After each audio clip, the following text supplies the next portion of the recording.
বিশ্ববাজারে তেলের দাম যখন ব্যারেলে প্রতি $160 ঠেকেছে আর সাধারণ মানুষের নাভিশ্বাস উঠছে, ঠিক তখনই অন্ধকার আকাশে রূপালী রেখার মতো এক সুখবর দিল পাকিস্তান। গত 28শে ফেব্রুয়ারি থেকে চলা ধ্বংসাত্মক যুদ্ধের কি তবে অবসান ঘটতে যাচ্ছে?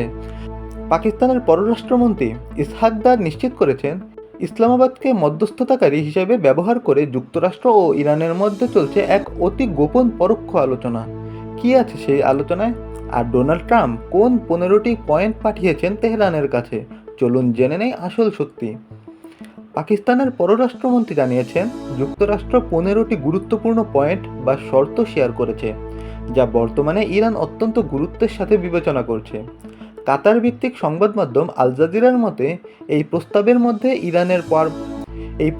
মধ্যে ইরানের পারমাণবিক কর্মসূচি ও ব্যালিস্টিক ক্ষেপণাস্ত্রের মতো স্পর্শকাতর বিষয়গুলো রয়েছে। তুরস্ক ও মিশরও এই উদ্যোগকে সমর্থন জানিয়েছে। মজার ব্যাপার হলো, পাকিস্তানের সেনাপ্রধান ফিল্ড মার্শাল আসিম মুনিরও এই কূটনৈতিক মিশনে যুক্ত আছেন এবং তিনি সরাসরি প্রেসিডেন্ট ট্রাম্পের সাথে কথা বলেছেন বলে জানা গেছে। তবে পর্দার আড়ালের চিত্রটা বেশ রহস্যময়। পাকিস্তানের মাধ্যমে বার্তা আদান প্রদান চললেও ইরানের পররাষ্ট্রমন্ত্রী আব্বাস আরাকচি সরাসরি কোনো আলোচনার কথা অস্বীকার করেছেন। তিনি রাষ্ট্রীয় টেলিভিশনে সাফ জানিয়েছেন, বর্তমানে তাদের নীতি হলো প্রতিরোধ চালিয়ে যাওয়া এবং আলোচনার কোনো ইচ্ছা তাদের নেই। অর্থাৎ একদিকে পাকিস্তান বলছে কাজ হচ্ছে, অন্যদিকে ইরান বলছে তারা যুদ্ধ চালিয়ে যাবে।